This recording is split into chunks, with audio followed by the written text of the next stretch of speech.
On the eve of their 7th album, Foals have gone from unknown math rockers to indie legends, from small-time gigs to headline slots, and now the Oxford Trio are set for their biggest show yet. Well, welcome back to another episode of Who the F***, the show that aims to take a deep dive in some of the acts performing across festival season in 2022. In today's episode, we're tackling a big one. So big that I'm actually splitting it into 3 parts. Today we're looking at one of the biggest bands in the UK. We're looking at Foals. They're just so f***ing good. I don't know how else to put it. They're just the best. If you've never heard of them before, hopefully this video will help answer the question, who the f*** are Foals?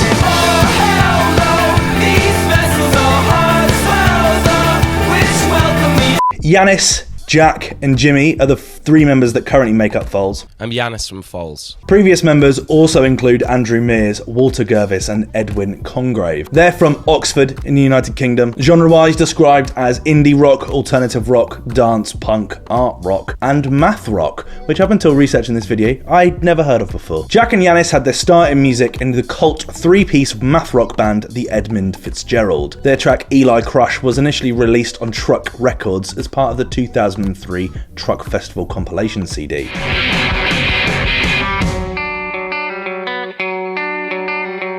Truck Festival was much smaller in 2003. The Edmund Fitzgerald would split in 2005, with Lena, the 3rd member, seeking a musical career. They also claimed that things had become too serious and that they wanted to have more fun making music. This led to Yanis and Jack forming Foals. You can really hear the early sounds of what Foals would come to be, and it's definitely the foundation of what led on to their first album. In 2006, they would put out the AA side, Try This on Your Piano, and Look at My Furrows of Worry, with the former record featuring vocals from Andrew Mears rather than Yanis.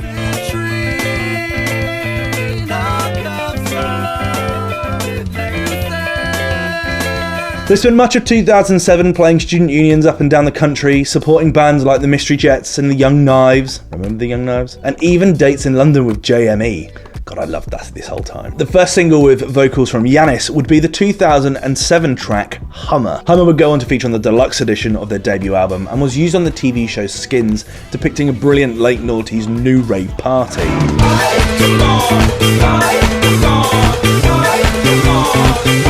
God, I was just literally talking about them to Lauren this morning. There was like 5 years of just exciting times. Yanis describes this period as, the music was almost a premeditated mix of blending techno and minimalism, and we'd set ourselves these rules, like only staccato rhythms and guitars must be played really high, and it was dope, I loved it. In late 2007, the band released their single Balloons, the first record taken from their upcoming debut album Antidotes.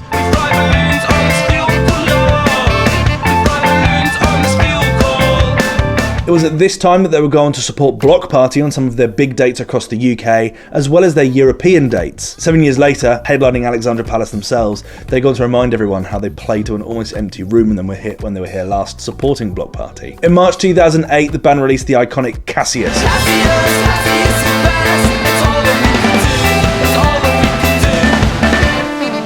A record that was so of its time and of that whole scene. It's also the record that was played at every single indie disco student night until My Number was released. Antidotes was released on the 24th of March 2008 with critical success. It went to number 3 in the album chart in the UK, scoring a Metacritic score of 74. My favourite review comes from Dusted magazine, who say, "It's hard not to admire the jerky, clean-toned guitar scribbles on Cassius, but most of the rest of the album sounds like a Franz Ferdinand B-side." They scored the album 5 out of 10. They went on to release the singles Red Sox, Pugy and Olympic Airways from the album.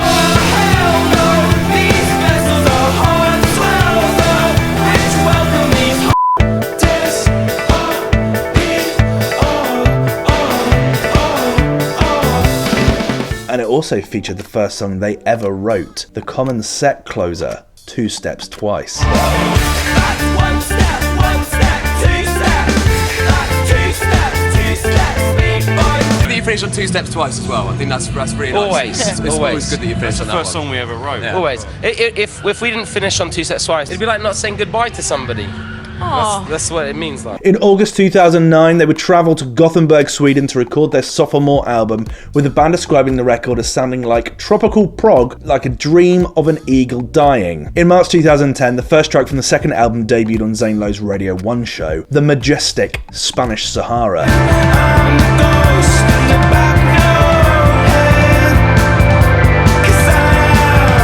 The song was written in the basement of their Oxford house, and I'll hand it over to Yanis to describe the meaning. It has no real relevance to the real Spanish Sahara, which none of us have been to, I think.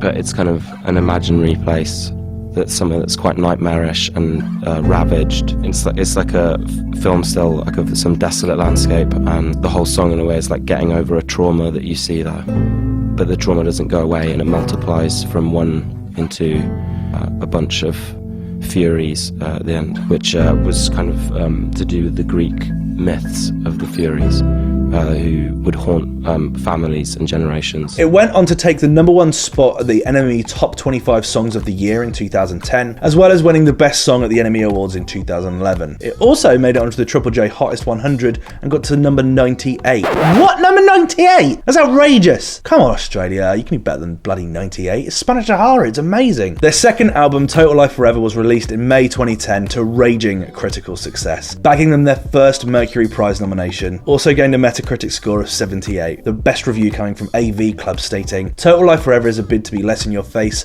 than in your head. And while its effect is less immediate, its come down is way more fun than the party. The album's title was inspired by Ray Kurzweil's theory of the singularity, a point in time where artificial intelligence and like AIs take over humans. Like, we're really close with some of the shit that's happening at the moment. There's a great Neil deGrasse Tyson interview with Ray Kurzweil, which is definitely worth an hour of everyone's time. Additional singles from the album included This Orient,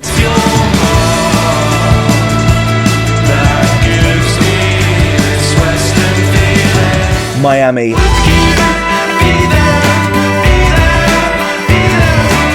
Blue Blood,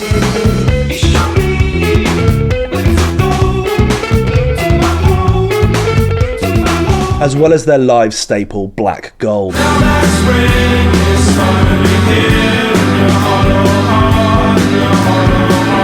They would go on tour around Australia in 2011, including dates at Brisbane's Laneway Festival, season 5 of WTF, I think so, and started to make demos for their third record. November 5th, 2012, they'd released the monster of a single that was Inhaler.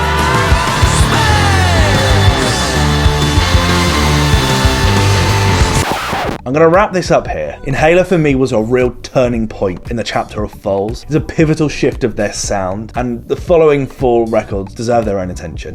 If you've made it this far, I really, really appreciate it. Making these videos is a lot of fun. We're making loads of Glastonbury content at the moment. We just put out a Koji Radical video. We've got a Kendrick Lamar video coming up. We've got a ShyFX video coming up. There's all sorts. If you want to join me on this journey, there's a magic little subscribe button. If you love Foals and like this video, then hit the like button. I really love this whole time in music. 2005, like, for me, I was like 15 years old in 2005, so it was the time when I'm becoming an adult and I started developing my own music taste. And I guess this was the kind of music that was around at that point, and making this video has just thrown me back into that whole new rave, CSS, Klaxons, Justice, Skins, the In-Betweeners, the Maccabees. That whole era of music was so f***ing exciting, and we've moved on from that. We're in a completely different place now, and I really hope there's some form of resurgence to that sound at some point, but it was so special to me when it was first around, so it's been great fun making this video, but it definitely deserves, the next part deserve their own chapters. Let me know your thoughts, and I will see you for part 2 in the next one. Cheers. Bye.